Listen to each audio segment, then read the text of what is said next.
Good morning, everybody. Jim Feist and Hank Goldberg here in Las Vegas. And Hank, last night Toronto did what a lot of people thought they couldn't do.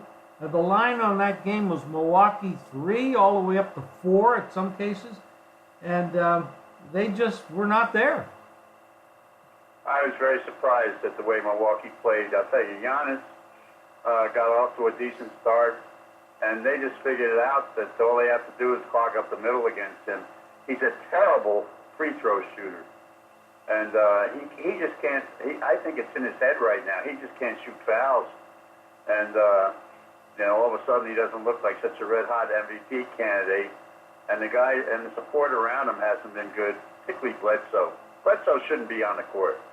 He's 1 for 15 or something like that his last couple of games, and they should be playing Hill instead of him. I don't know why that coach doesn't wake up to that fact. But I don't think that would have helped at all because they all stunk last night. They really had a horrible game. And, they had chances to make a run, and they just never did. And you thought you were waiting for it to come, and it just didn't happen. And I'll tell you, watching this series, Golden State's just sitting there probably smacking their lips right now. Neither one of these teams is going to be any match for Golden State, whether they're at 100% or not. Golden State's going to crush them. Whoever they can put these two teams together, Golden State would beat them. Well, yeah, there's no question. This is a pretty exciting Golden State team. With or without Durant, they're very, very good. And I agree with you. I don't see Milwaukee or Toronto. And Giannis, his game is good. He's a great player. He's got a great future. He's a questionable outside shooter. He's monstrous on the boards and driving to the basket. His foul shooting is absolutely horrendous. This team's doing a pretty good job on him the last couple of games. They'll be we'll see what happens when they get on their home court. But after a loss this year, they were like, they had a huge, like 24-4 or something like that, and they just didn't show up last night. And I don't think the coach has done a particularly good job of adjusting to what Toronto was doing to him. He's getting badly outcoached the last couple of games, and I guess he hasn't been used to anything negative happening. With they're a tremendous home team. And we'll see what happens. But, there were people who thought that, and I was one of them, who thought that Milwaukee was good enough to possibly challenge Golden State. I no longer feel that way. I'll tell you what was surprising to me was that and how dismal the hockey series was, how easily St. Louis handled the team that put the Las Vegas team away and looked like they were going to be a challenger. They scored 1 goal in 2 games. St. Louis really shut them down. So now it's St. Louis and Boston in the final, and Boston looks unbeatable to me. So, but that's where that's gone. But I mean the way St. Louis just handled them the last couple of games. 1 goal in 2 games. That was pretty dismal. Yeah, and I personally don't follow hockey much, but I know that the Sharks were very fortunate to beat the Knights, and there were some calls in there that a lot of people were very questionable about. St. Louis did a job, and I agree with you. Boston does look unbeatable. That should be interesting. As far as basketball is concerned, we did not cover Kawhi Leonard. He does not look right now. He definitely hurt that leg in the previous game. He's not going to be able to go up against Golden State with a bad leg. No, it's hard to go up against Golden State with a good leg. But I'm wondering what his status is going to be for the next game, if he's going to be able to play near full. And Toronto and Milwaukee, everybody was kind of giving Milwaukee the championship in the East, but Toronto they look very. I mean, with Lowry playing as well as he is, they're a much better team with him playing like this. I mean, he definitely has stepped up the last few games. Yep. Game 2 he was not very good. No. And the last 2 games he's played well, and he's been shooting very well from outside, and they probably need to give the other guy a little more rest, because he's hobbling around, and but they got a little nervous and brought him back in last night in the fourth quarter. I thought that was unnecessary. They should have let him rest. Yeah, I mean, they had a 20-point lead. I mean, it's not, but I guess you don't want to blow it either, so I don't know. Yeah, they had a bet on the over. I didn't. I'm sorry to say. I did, fortunately. Last 2 nights I got saved by the over bets, but their last 2 games, otherwise I'd be really hurting.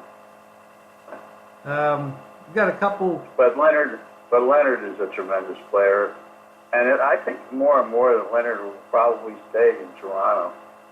Why does he need to move on? I mean, they're a nice team, and Toronto's a great place to play. They got a great fan base there. It's a really terrific city. Why would he need to move again? Well, that's a good question. I mean, a lot of people, when you look at where a player wants to play, you kind of look a little bit to their families and where the wife wants to live and where they want to bring up their kids and things like that. That comes into the mix big time. And Canada's a great country, and Vancouver is my favorite city, one of my favorite cities in the world, Vancouver, Canada. I haven't spent a lot of time in Toronto, but I was there a couple times, and I enjoyed it. It's a big city, a lot of big population, lots to do.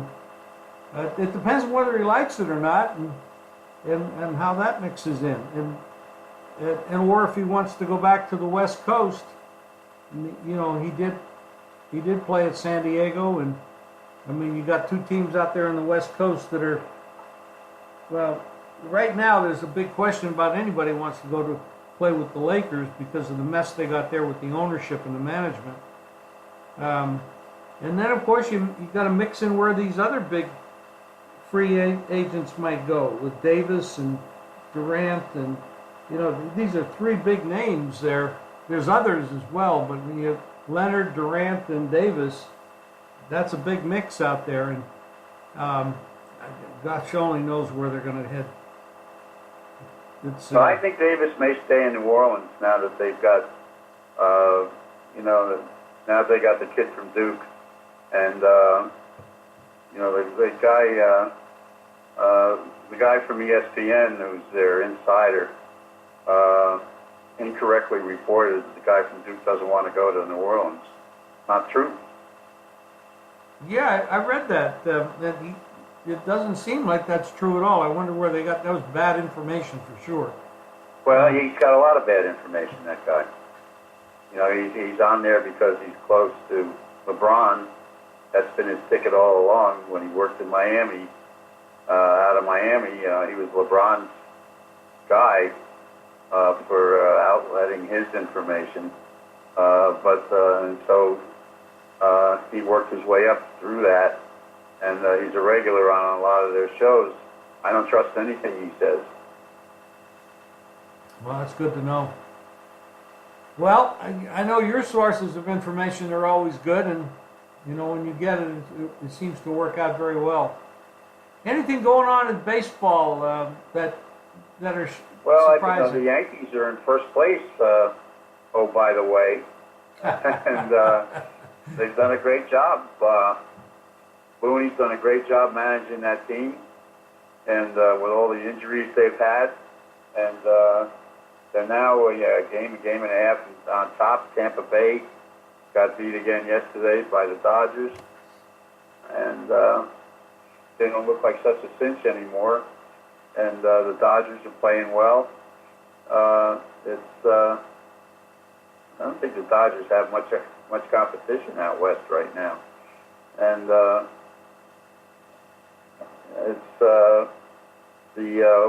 White Sox have tailed off a little bit. Cubs are playing pretty well. It's in Chicago, so but baseball is kind of good right now. It's a lot of teams are covering run plays. Didn't used to be the case. People who used to give away runs used to be losing a lot. Not so much the case right now. Well, that may come down to the bullpen quality. It seems like bullpens are just not standing up very well these days, and the better teams are just pounding these poor bullpen players that come in. And I mean, you mentioned the Dodgers in Tampa. Dodgers got Hill going today. He's a good left-hander for the Dodgers. He's been around a long time. He's had his injury issues, but boy, when he's sharp, he's really sharp. And he's going up against Stanek, who is a reliever that starts the game. They'll give you 1 or 2 innings, and they'll move on from that. The Dodgers are favored in that game, but the way the Dodgers are playing it, I could see betting the total on the game, but it's hard to bet against the Dodgers at this moment with the way they're going.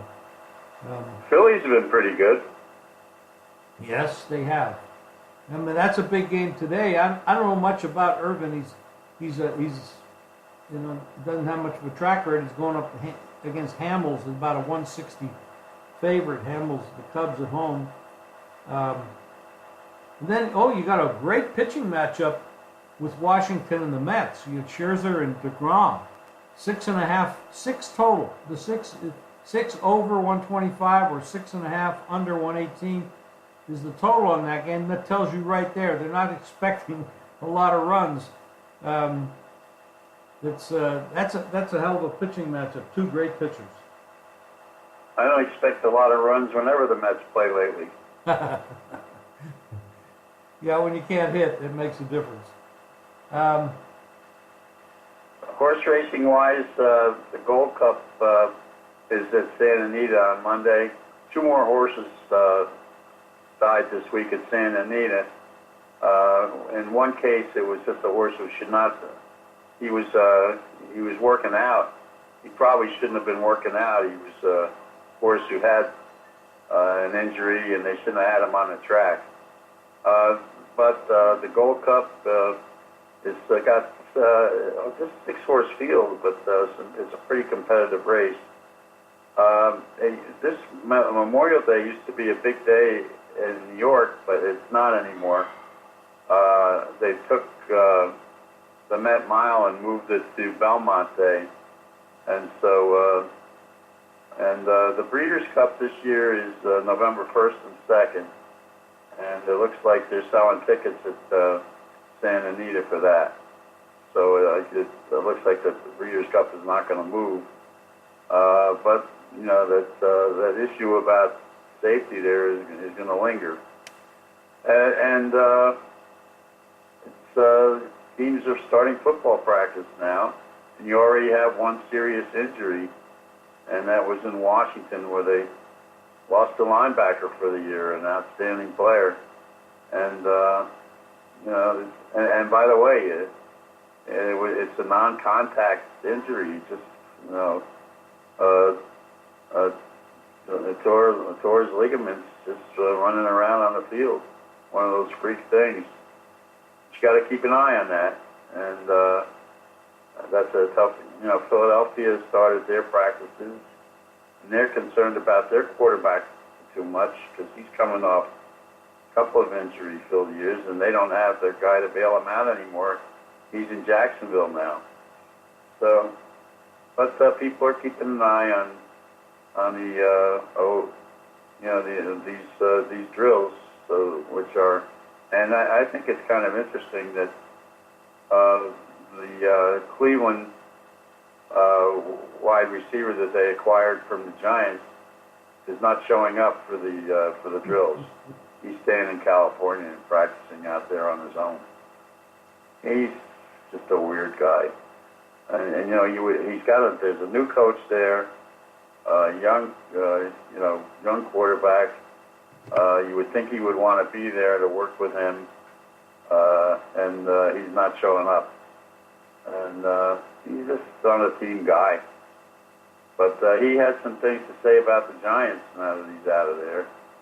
Eli, in his first day of drills, was 1 for 6 and threw 2 picks. Wow. Well, you know, the wide receivers, a lot of these wide receivers in the NFL are divas, and I don't know why they get away with it. I know they're talented, but there's got to be a point where you just got to, you know, you just have to put your foot down and say that enough is enough. But they don't seem to do that. Well, the guy in Pittsburgh, you know, I guess, you know, he just, you know, he I don't know what got into him, but apparently he had a legitimate complaint about Roethlisberger. Now Roethlisberger is saying he was he says Roethlisberger was two-faced. He got his first name wrong. His name is Fatface.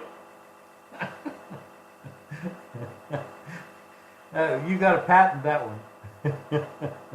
Well, Roethlisberger is determined to come back, from what I read, and have a great year and be really focused and wipe out this negativity that people talk about. The question is, can he do it? And we'll see. I'll tell you one story that disturbs me, and it's always disturbed me about this guy, Gase. They fired the general manager there. General manager has done a great job of assembling talent for the Jets. You know, between the quarterback they took and the talent that they're putting around him, and now he's fired because he and Gase don't get along.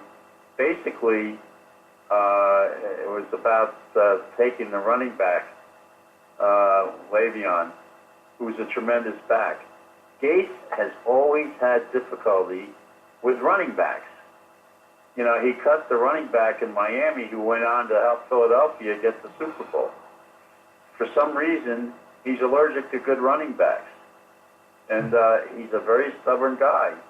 I think they're going to rue the day they hire this guy. I think he's a power-driven nut. Pardon me. Well, you probably know him a lot better than I do. From what I hear, he's extremely intense and maybe too much.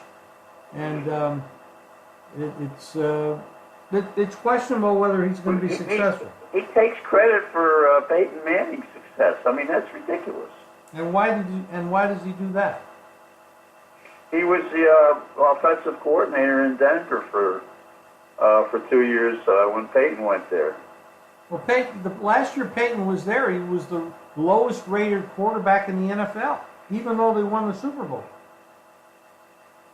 I mean, I wouldn't take too much credit for that. It was their defense and their running game that then they ran into a Carolina team in the Super Bowl that wasn't really ready for prime time, and with Cam there.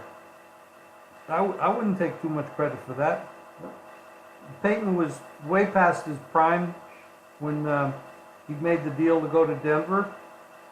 He had the 3 neck operations, and it's kind of questionable whether even health-wise he should have been playing. But he certainly. Well, he had one real good year. That first year he was there, he was very good. Yes, that's true. But I don't give Gase credit for Peyton Manning. Peyton Manning knew how to play long before he ever got there. By the way, I understand there's now another Manning coming up the ranks. I can't remember his name, but will we have a 4th Manning that plays quarterback in the NFL? That would be amazing. Anything else, Hank, on your plate for today? No, I think I served up enough. Okay. Well, horse racing we'll get back to again. We'll talk about it when you're ready, and we'll talk again on Friday. What do you think the price is going to be on Golden State against either one of these two teams? 9. I think there'll be a 9-point favorite. Okay. All right. Well, you look at Milwaukee's a 7-point favorite in the next game over Toronto, and they were a 3.5-point favorite on the road at Toronto yesterday. So obviously, the betting market doesn't think much of Toronto making those numbers, and the way, Milwaukee's rated higher. There's no question. So maybe they'll be 8 over Milwaukee and 9.5 over. Those numbers would be big in my mind. They're big numbers, but the way go. Of course, here's an issue, Hank. Golden State's going to be coming off almost a 9 or 10 day, 8, 9, 10 day layoff, and I'm not sure that's a good idea when you're playing well and you get into that kind of mode. I think it's a good thing for them because they've got some guys who are healing. I think it's a tremendous plus. Okay. We will use that. I think that works in their favor. They got veteran guys who need a rest, and they got injured guys who need to heal. And you got a possibility of Boogie coming back, Cousins and Durant. What do you think? Yeah, that's what I'm talking about. Well, do you think there are people saying that that's possible, but there's others saying that it's not going to happen? Well, at least 2 of them are coming back. Mark my words. Okay. Thank you, Hank. I appreciate your time today. Have a good day. We'll talk again on Friday. Okay, Jim. You too. Thank you.